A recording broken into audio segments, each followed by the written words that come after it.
Life Tour.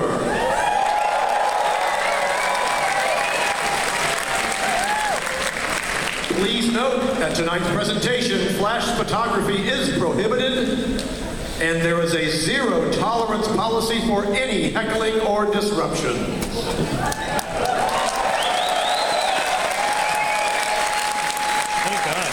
And now welcome, host of the Rubin Report, Dave Rubin. Dave Rubin. These lectures are good.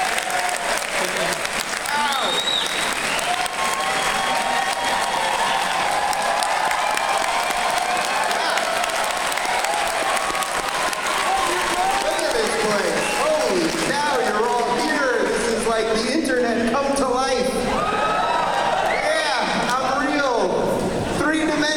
The whole thing, it's incredible. Jordan Peterson is backstage warming up for you guys right now. He is wrestling an 800-pound lobster, ladies and gentlemen. He is kicking the shit out of that thing in preparation for you guys. I am very excited to be here. San Francisco, I was actually here a couple weeks ago. I was in San Francisco, I spoke in Berkeley. Real joy that place is. That is a real place of higher what, I have no idea. I spoke at Berkeley, and then I came to San Francisco for dinner, and some of you probably saw this on Twitter. Our car got broke into while we were here, and I tweeted out the picture of the broken glass by our car, and literally hundreds of people were telling me, oh, you fucking idiot, you don't leave a car out on the street in San Francisco? Excuse me. It's a progressive city. Leave a car on the street, you moron. That's all right. Then, of course, people were telling me that you got to watch out for the human poop. Do you know about this? You know about? You guys have the app? There's actually an app, and I don't want to tell you who, but somebody under your chair right now should be watching out for something. Watch it out for a little second.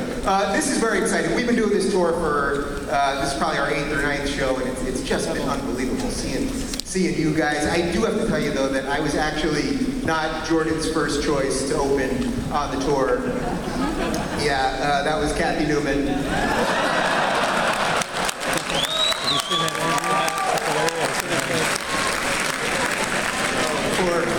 Poor Kathy. I don't want to make it about people, it's about ideas, right? It's about ideas.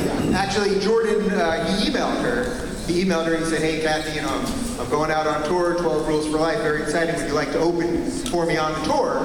Money's pretty good if you want to join me on the tour. And Kathy wrote back and said, so you're saying you want to sleep with me?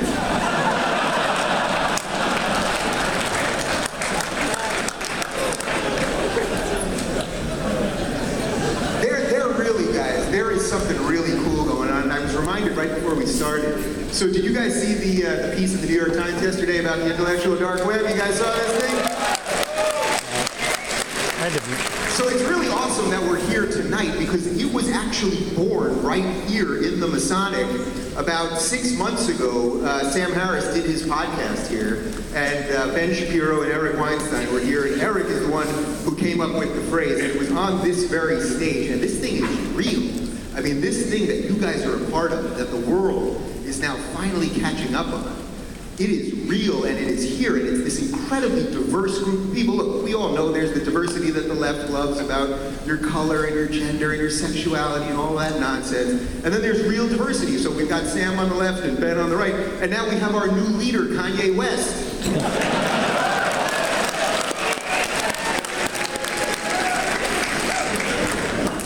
Are you guys on board the Kanye train? Like, I'm all about it.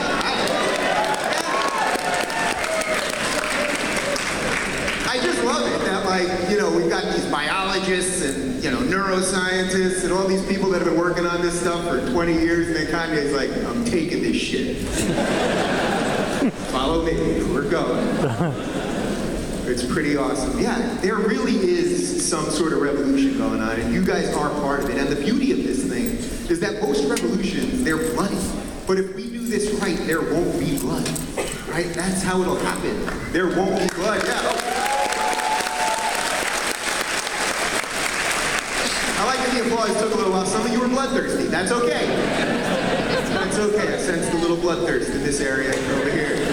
Little bloodthirst. It's just been unbelievable what's been going on here. All of these people coming together. A couple weeks ago, I had John Kasich on my show. Did any of you see that? John Kasich? Yeah, well, politician is fine. He's all right. But it was raining in LA that day, and it never rains in LA. And I told him during the show, he's from Ohio, there's farmland out there. I said, Governor, I've got chickens in my backyard, and I do have a little chicken coop with 3 chickens. And he walked. He didn't even ask. He just walked to the back of my house. Because it was raining, he couldn't see the coop from the back window, so he just decides to walk right into my bedroom. And after you spend a certain amount of time with Jordan Peterson, you keep your bedroom pretty fucking clean, okay? I am cleaning things constantly. At the hotel today, I literally cleaned like 8 rooms. I was just knocking on doors to please people. Let me clean your room. Anyway, that day, because we had just come back from touring, my room was a disaster. I had just dumped my bag out. There was stuff everywhere. Kasich literally just jumps over all of my crap all over the floor. He's staring out the window looking at my chickens, and I realize that there's a big bag of weed on my nightstand. I thought I was going to get more applause for weed in this town. What kind of weed was it? How big was it? It was pretty big. Pretty big. Indica, by the way. Yeah. I don't need to think anymore. I'm hanging out with all these thinkers. The last thing I want to do is think with weed. I'd like to shut my brain off. That would be better. All right. How you guys doing? Are you almost ready for Jordan?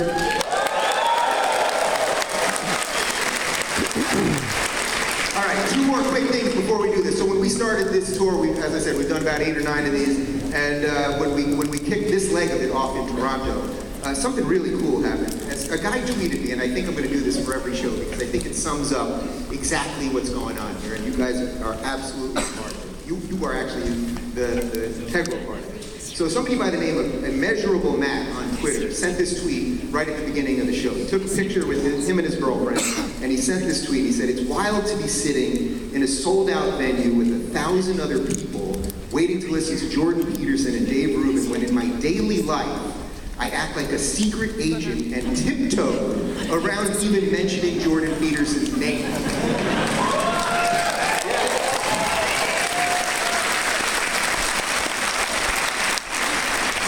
I know the lights are dark and can't really see, but at some point I really want you guys to look around. We are doing this thing. We are building this thing. I know you guys can feel it. We are just at the beginning. Yesterday it just broke through to mainstream, and we are, believe me, there is a lot of rocket fuel behind this thing. So, with that in mind, how about a special guest before we bring out Jordan Peterson? Could you deal with a special guest?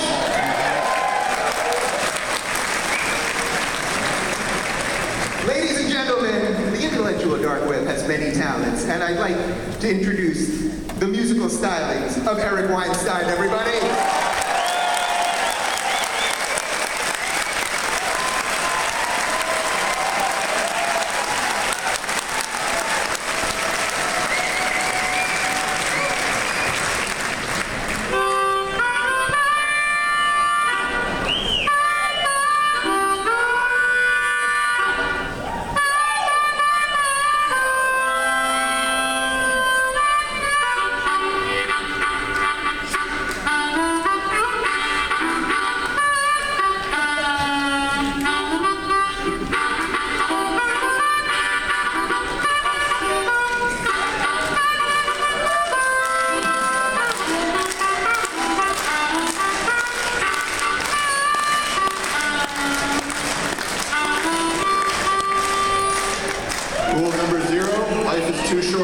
Play the harmonica.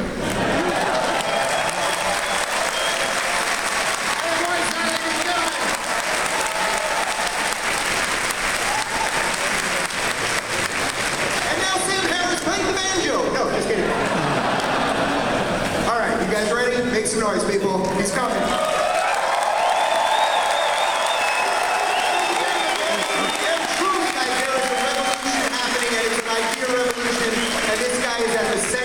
Center of it. Give it up for Dr. Jordan Peterson, everybody.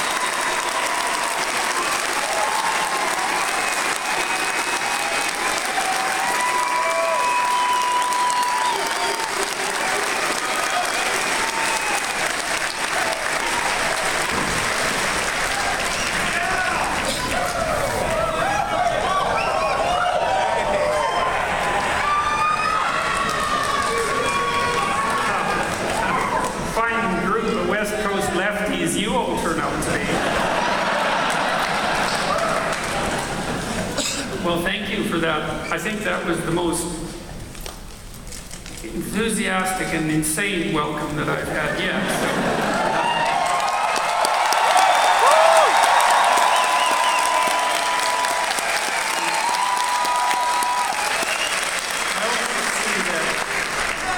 So, we have the most elaborate costumes here tonight too, which is an interesting sort of thing.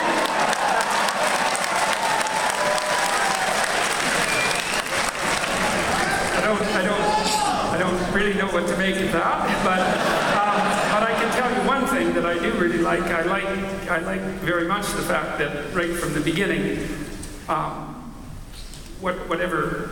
there's been something humorous associated with what I've been doing online, and that's a really good thing, that there's some comedy that goes along with this, because for there to be a comic undertone to anything means that it's got at least some degree of health, you know, because it's not taking itself too seriously. And I see people have got their Kermit shirts on, and, you know, it seems I've got something for amphibians and invertebrates, apparently. I guess my critics would think that's about the intellectual level of my discourse.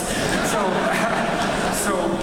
I have a little story to tell you. Something kind of nice happened to me today. It's probably more relevant to me because I'm a Canadian. But there's a magazine in Canada called Maclean's, and they ran a hell of a hit piece on me about 3 months ago. A woman named Tabitha Southey wrote it, and she's got quite a vicious tongue, that woman, and she can coin a phrase. I think she called me the stupid person, smart person, and that's been banned, which is better than the stupid person, I suppose.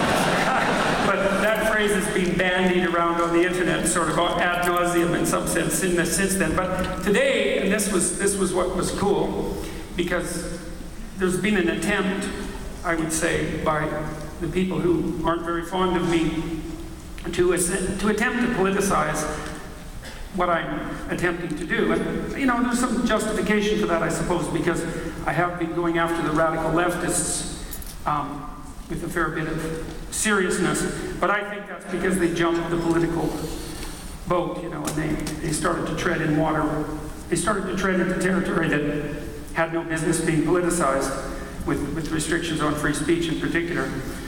But I don't regard what I'm trying to do as particularly political, and I think that's partly because I'm not fundamentally a political figure. I'm fundamentally a clinical psychologist with a secondary identity as a university professor, or perhaps those identities can be flipped. It doesn't really matter. It's part and parcel of the same thing as far as I'm concerned. And what I've been focused on in my private practice and as an educator is trying to disseminate psychological information of the highest caliber to individuals, and that's what clinical psychologists do. We work with individuals because I think the individual is the right level of analysis. You know, when I come out and see a crowd like this, I don't see the crowd, which is partly why I'm actually not afraid of the crowd, because I see a bunch of individuals who are sitting here, and when I talk to the crowd, I don't talk to the crowd either. I talk to people in the crowd. And so Maclean's, which is the magazine that published this piece, satirical piece, on me a few months ago, actually took the time to send a reporter out to a group that had been established in Toronto, which was a Jordan Peterson meetup group, I guess, essentially. And it's about 50 people or so who would meet up regularly, and they actually sent a reporter out to find out what these reprobates were up to. And, you know, if you paid attention to the corner of the journalism world that is not very happy with my existence, you would assume that it would be a nest of alt-right saboteurs, essentially. All male, all angry, all white, because of course that's how the radical left characterizes people, right? They characterize them by gender and race, and so everything becomes politicized in that manner, which I think is absolutely contemptible. But it turned out that 40% of the people who came to this meeting were women, and that a very large group. I'm actually in favor of women, as it turns out. I know a few, and you know, and a large number of them were children of first-generation immigrants who weren't, by any stretch of the imagination, mainstream Protestant Caucasians. And so the first part of the narrative fell apart. And then the second part of the narrative fell apart too, because it turns out that these people were getting together to figure out how they could get their damn lives together. And they were serious about it. And they weren't getting their lives together in a manner that was designed to propel them in some sense to a power position in an arbitrary dominance hierarchy. They were trying to get their lives together so that they could be better as individuals, so that they could be better for their families, so they could be better for their communities. And they were actually serious about it.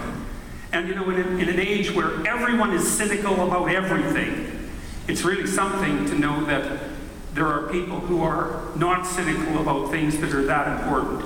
And so it was a pleasant surprise to see this article published in the same magazine that had played tricks with what I had been doing before. And I'm hoping that that will continue, because it would be a lovely thing if it did. And I know from talking to people who come to events like this that, you know, some of you are here primarily for political reasons, and that's fine, because it's not like the political realm is irrelevant.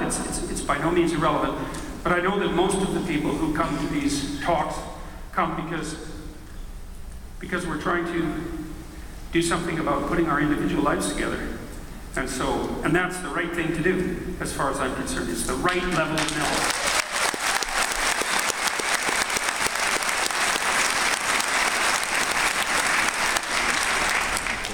So I'm going to talk to you about my book, 12 Rules for Life, but more about the ideas in the book than the book itself. And I'm always working on the ideas, and so I use these talks as an opportunity to further my thinking along the different lines that I'm attempting to think, and to make the story that I'm telling more and more coherent and more communicable. And so I'll start with that. I'll start with Rule 1. Rule 1 is stand up straight with your shoulders back, and it contains the, I suppose, somewhat infamous commentary on lobsters, crustaceans. And I was trying to make a point, and I should point out that I was making a point that should actually be of great interest to people on the left. And people on the left are, of course, concerned with the dispossessed, and that's why you need a left wing in your political structure, because someone needs to be concerned with the dispossessed. But the point that I was trying to make in the first chapter was that hierarchies are inevitable, and the fact of their inevitability is evidenced in the existence of hierarchies in domains of life far outside of the human domain.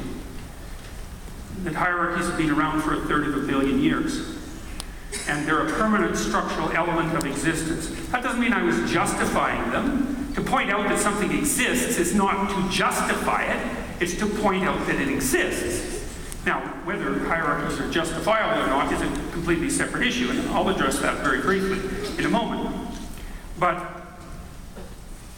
there's a moral, there's a lesson to be derived from the fact that hierarchies are that ancient, and that is, if you're a critic of hierarchies and their negative consequences, you cannot lay their existence at the feet of Western civilization, or capitalism, or the free market, or the patriarchy.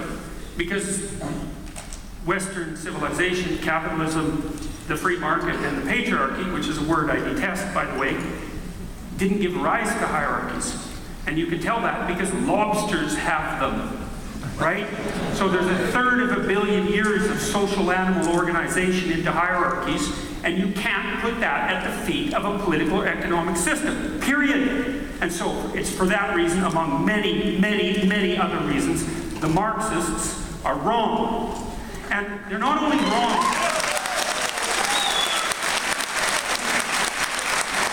they're not only wrong in a way that should make those who are centrist